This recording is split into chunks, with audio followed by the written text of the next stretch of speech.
Is there an all-in move out there for the Green Bay Packers? How the offense could change without Nathaniel Hackett, and more of your mailbag questions on today's show.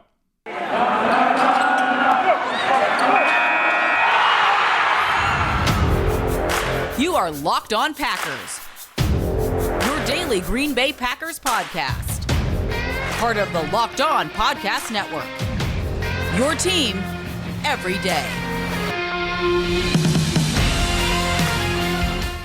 You are Locked On Packers, part of the Locked On Podcast Network, your team every day. I'm Peter Bukowski, and I cover the Packers for The Leap, a newsletter I would love for you to subscribe to. You can follow me on Twitter, Peter_Bukowski. Follow the podcast on Twitter at Locked On Packers. Like us on Facebook. Subscribe to the podcast, iTunes, Spotify, Google Podcasts, wherever you find podcasts, you will find Locked On Packers, the #1 Packers podcast on the internet, and the show for fans who know what happened. They want to know why and how. Today on the show, we answer all of your questions. A mailbag episode. Today's episode brought to you by our friends at Blue Nile. Make your moments sparkle a little bit brighter with some fine jewelry from Blue Nile. Use the code LOCKEDON to get $50 off a purchase of $500 or more. A $50 off of a $50 purchase would be a pretty banging deal. And thanks for making Locked On Packers your first listen every day. We hope you like starting your day with us as much as we like starting our day with you. So we are biding our time for the season to open.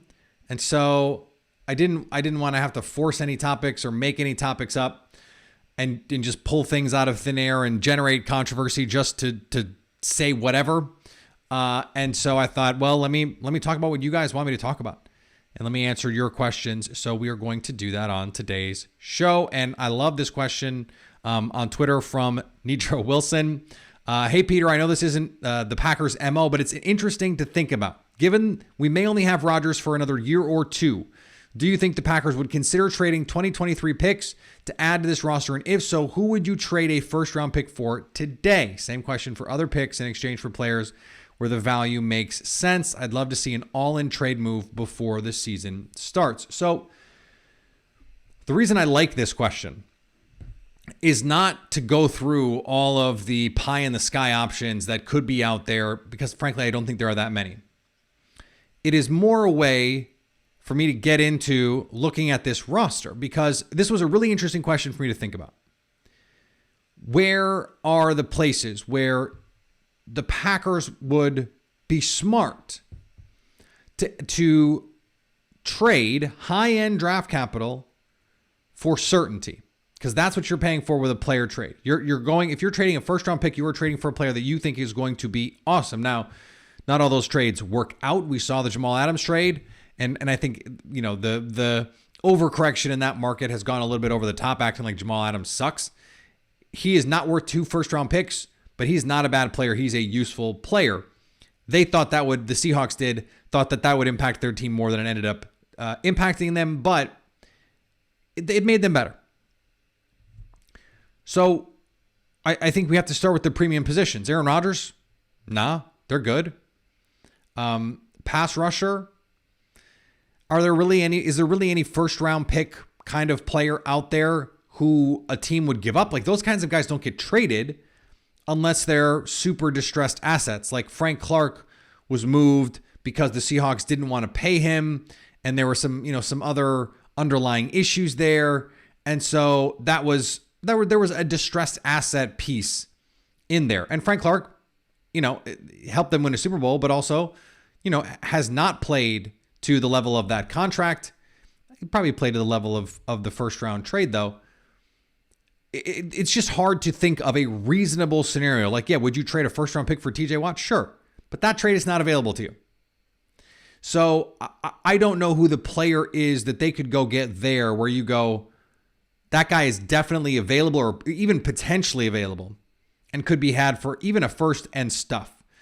Premium pass rushers just don't get moved. They don't. Okay. And Rashawn Gary, Preston Smith, Devontae Wyatt, Jerron Reed, Kenny Clark. How much does that guy really move the needle? Now, if you want to make the case they need a Whitney Merciless level kind of player, Okay, but let's wait to the season. That's when you can usually make these deals. It's hard to sit here in June and say they should go after these guys because most teams are pretty set right now. The June 1 deadline passed. Guys that were going to get post June 1 have been post June 1 in all likelihood. Now, there could still be some training camp guys that get cut, some final roster cut guys. There are always some surprise cuts. And then I think most likely is the Whitney Merciless type where a team is bad, they have a long-standing veteran, and they agree, we are going to trade you or we are going to buy you out and allow you to go hit the open market. Those are the kinds of players I think at edge, that outside linebacker spot, that would make sense for Green Bay to go sign to just add some depth. This is not frontline, blockbuster kind of stuff. I think when you look at corner, also a franchise, cornerstone player, premium positions, Green Bay's in a great spot there. It doesn't make sense for them to go spend a premium pick to get another corner. They've got great ones. Offensive tackle. Assuming David Bakhtiari is healthy, and we are assuming that right now, and assuming Elton Jenkins comes back, and we are assuming that right now, they're in great position at offensive tackle.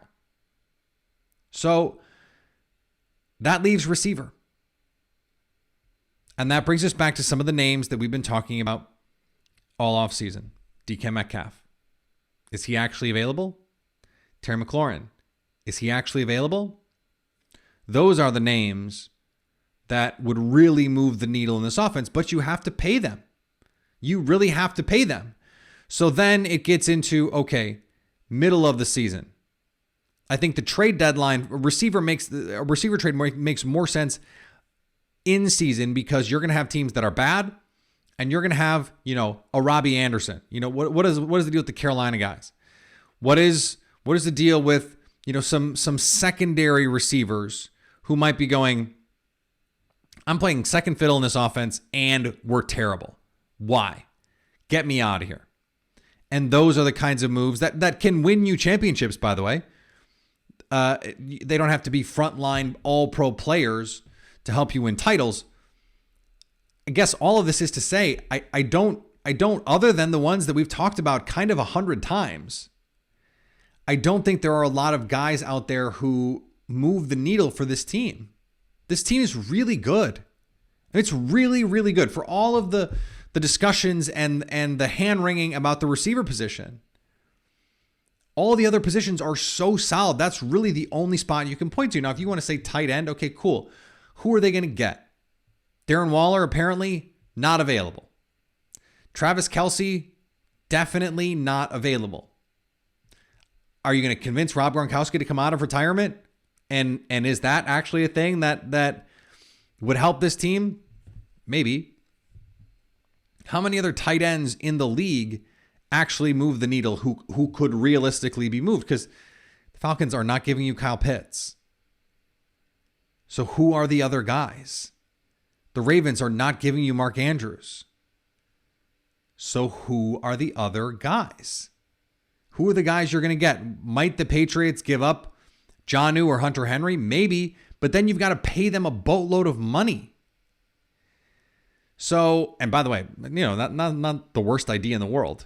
If they're trying to get off some money, I would have to look at those contracts to see, if that would make even any sense for the Patriots to want to do that. But there are only ever like 3 or 4 tight ends in the whole league who move the needle. And that's why they don't change hands, because they're not available. You have to just get lucky and find those guys.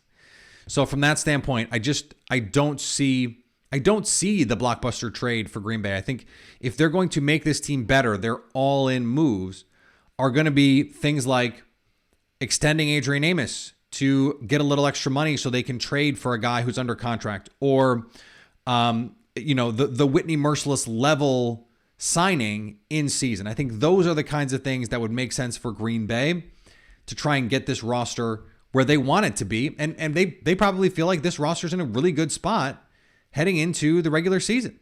This episode is brought to you by Rock Auto. With the ever-increasing number of makes and models, it's now impossible for your local chain auto parts store to stock all the parts that you need. So why endure often pointless or seemingly intimidating questioning and wait while the person behind the counter orders the parts on their computer, choosing the only brands their warehouse happens to carry? You have computers with access to rockauto.com at home and in your pocket.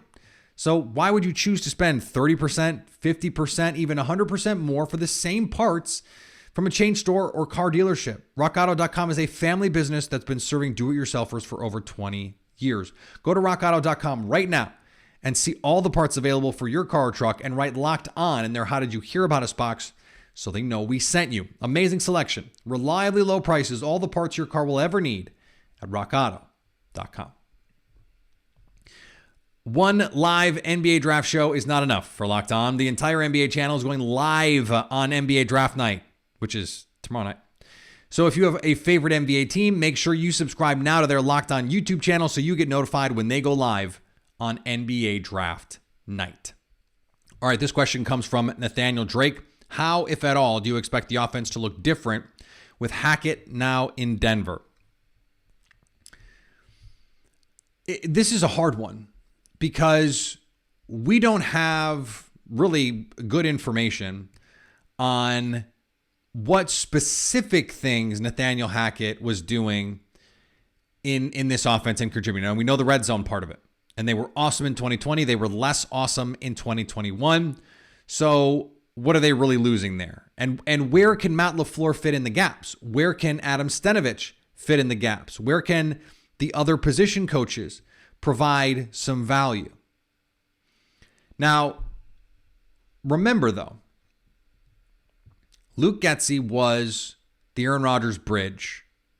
Nathaniel Hackett was the Aaron Rodgers bridge of helping to marry the West Coast concepts, the traditional West Coast concepts, let's call them the Holmgren West Coast concepts, the Mike McCarthy West Coast concepts, with the Shanahan tree West Coast concepts.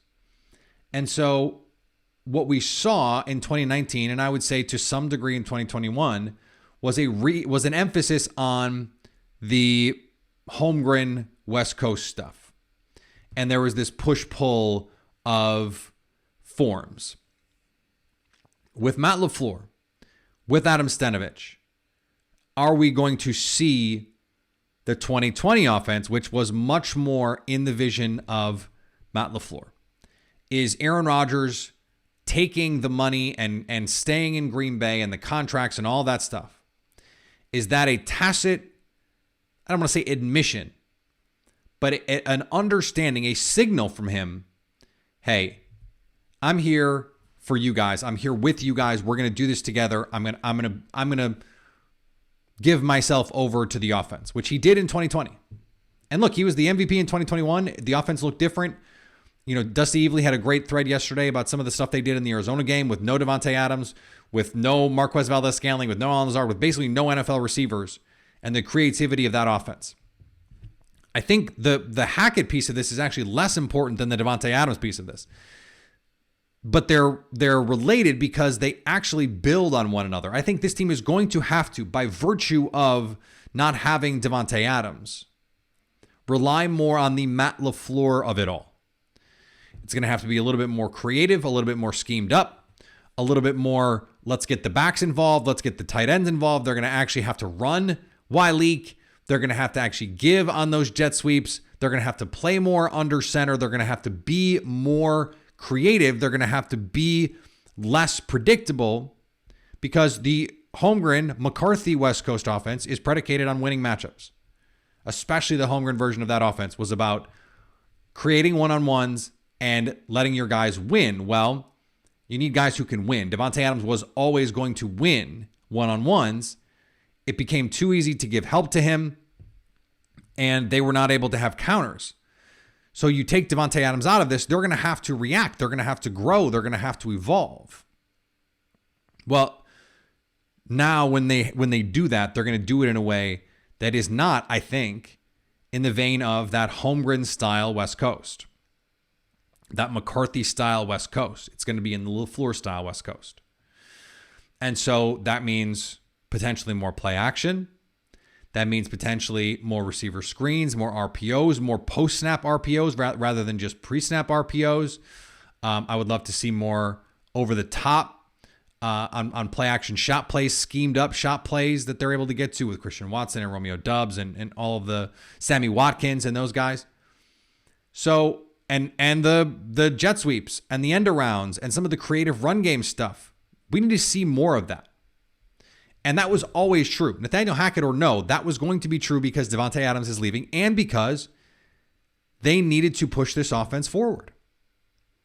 And to me, the best way to do that was to create an offense in the image of Matt LaFleur and what he wants to be. And Aaron Rodgers buying into that in 2020 was the best thing that happened to Aaron Rodgers' career since Davante Adams. Truly.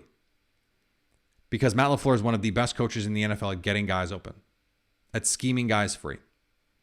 And that's going to have to be his MO this season for this Packers team to be great on offense. Now, do they need to be great on offense to win a Super Bowl? No, I don't think they do. They need to be good. And I think they will be just by virtue of having Aaron Rodgers and a good offensive line and quality running backs. And I think, capable starters at receiver like Lazard, Cobb, Watkins. That's not a terrible group. That's not the Baltimore Ravens. That's not the Chicago Bears. This is a better group than that, especially when you add in backs and tight ends and offensive line. This is a nice group. It's not a great group. Now you want to go back to our first question, DK, Terry McLaurin. Yeah, it looks a lot different with those guys. It looks a lot different if Christian Watson pops. It looks a lot different if Romeo Doubs pops. But those are big questions about whether or not that kind of stuff is going to happen. The question from Nathaniel was, coincidentally Nathaniel, not Hackett, but Drake, what is it going to look like without Hackett? I think we're going to see a pulling back of the West Coast, the traditional West Coast, and a adherence more closely to the Matt LaFleur West Coast. And I think that is a net positive thing for this offense. But again, I think that has more to do with the Davante Adams piece of it than the Nathaniel Hackett piece of it. Not to say that this offense is not going to be in a more, I don't even want to say bad position or disadvantageous position, because it's not that. It's going to be harder for this offense to be as good as it was last year because they lost Nathaniel Hackett. He's just a really good coach. And Adam Stenavich might be a really good coach, but he was on the roster of coaches last year too.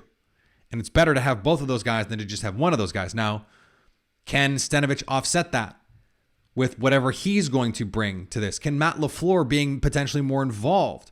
Jason Vrabel's a receiver coach. The change at offensive line. Can they make up that delta? That's a tough question to answer. And that's why, it's not the question that he asked. Luckily, I can't tell you if that's going to be better. It is going to look different. It is going to look different. And then we'll see if it is better than it was last year. That's going to be tough. Joe at work wants to know, another difficult question, is Josh Myers good? Is Josh Myers good? Maybe. No. I think Josh Myers wasn't good post-injury. The Lions game was kind of a mess. Everyone played poorly in the 49ers game, so I don't really know how to deal with that. I thought he played well early in the season. And remember, he's also being asked to play next to two other first-time starters. John Runyon Jr. had never been a preferred starter, and Royce Newman was a literal rookie, along with Josh Myers, who was a rookie. Now, we've got reports out of the spring camps and off-season workouts and all that stuff that Josh Myers looks really good. He's always looked good coming off the bus. I mean, the guy is enormous with good length and good pedigree and good experience. He seems to be a smart guy. Aaron Rodgers trusts him under center. That stuff is important. But is he good yet? I can't say he's good yet. He did have nice pass block win rate numbers early for most of the season, really, until he got hurt. But that's the other piece. He's got to stay on the field. You can't be good or bad if you're not playing. And it is going to be something that comes up again if he gets hurt again or does not continue to improve that the Packers could have drafted Creed Humphrey, same position, better athletic testing numbers, similar sort of pedigree and experience out of college. Why did you not take that guy? That's going to be part of the conversation.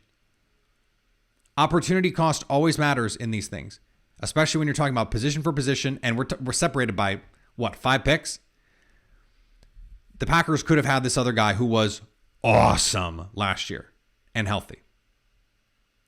So there is, I don't want to say a lot of pressure on Josh Myers because I don't think there's a lot of pressure on him, but there is a low-key amount of pressure in terms of there's like low-key more than meets the initial eye on him to be good, if for no other reason than Zach Tom, I really, really like. And Sean Ryan is a really good player at guard. And could they move Zach Tom inside to compete with Josh Myers at center if things start slowly or if things don't go well? What if Jake Hansen takes a step forward? They've put together a lot of bodies on this interior. There are a lot of guys that can play guard or center on this team. So if Josh Myers can't get it done, they have a lot of options. They've set themselves up that way. So there is real pressure on him to perform. And now I think he's going to be good. I think he is a quality player. I think what we saw from him, especially in the run game last year, when he gets downhill with doubles, he can move guys. When he is just allowed to face up one-on-one against pass rushers, he is stout. He moves his feet well, and he's not going to get bullied back into the lap of the quarterback. I think there are some times laterally where you'd like to see him react a little bit quicker, to see things quicker, but that's part of being a young player. That's stuff that can be worked out. So I don't want to just take for granted that he's going to be good because he hasn't proven that he's good yet. But I think there's a lot of promise in his game. And based on what we saw last year early on, I would say the odds are better than 50-50 that he's a good player this season. The big question for me is, can he stay healthy? Can he stay healthy? If he's healthy, he's going to be a good player. If he's healthy, he's going to be a good player. Now, is he going to be as good as Creed Humphrey and make that a non-issue? Honestly, probably not. But if he is a solid player and stays on the field, if he can play 17 games and play in the playoffs and be solid in the playoffs, that's all you need. Especially with Aaron Rodgers at quarterback, you don't have to worry about someone who has to, bring along a never-ever quarterback. You've got Aaron Rodgers. You've got other veterans along this offensive line. You feel like if he's just solid, that's great for your offense. Let's finish up here. But before we get there, let's talk about our friends at Built Bar. Built Bar is the best tasting protein bar ever. It's the protein bar that tastes like a candy bar. And let me tell you about this new thing that they're doing. The mud pie. You guys. I know I wax poetic about Built Bar a lot, but I need you to understand something. There has never been a protein bar like the mud pie Built Bar. It is unbelievable. The texture of it is so soft. It's so creamy. It tastes like a dessert, like a piece of candy. You think about the marshmallow, the chocolate. It's got the cookies and cream crumble on top. It's unbelievable. And yet it meets the kind of macros that you're looking for. 16 grams of protein, only 150 calories. What Built Bar has been able to do is truly, truly special. Go to Built.com to use promo code LOCKED15 to get 15% off your order. That's promo code LOCKED15 for 15% off at Built.com. And the first picks of the Ultimate NBA Mock Draft have been made. Search now for the Ultimate NBA Mock Draft and get over 50 insiders, the Odyssey sports experts, and the draft experts of the Locked On NBA Big Board. The 5-episode Ultimate NBA Mock Draft is underway. Make Ultimate NBA Mock Draft your second listen today. All right, we're going to be back on Friday. Our Summer Friday series rolls on. I mentioned this on Twitter. If there is someone you want us to have on our Summer Fridays, a media person that you really like in particular, let me know. I will do my best. I will effort it. And we're having a really good time with that. People love the Cassidy Hill episode. People really like the Eric Crocker episode. So let me know what you like, why you liked it, and what you think you'd like to see more of. I am nothing if not open to what the audience wants. So would love to hear from you on that. Follow me on Twitter, Peter_Bukowski. Follow the podcast on Twitter at Locked On Packers. Like us on Facebook. Subscribe to the podcast, iTunes, Spotify, Google Podcasts, wherever you find podcasts, you will find Locked On Packers. And anytime you want to hit us up on the Locked On Packers fan hotline, you can do that, 920-341-3775 to stay Locked On Packers.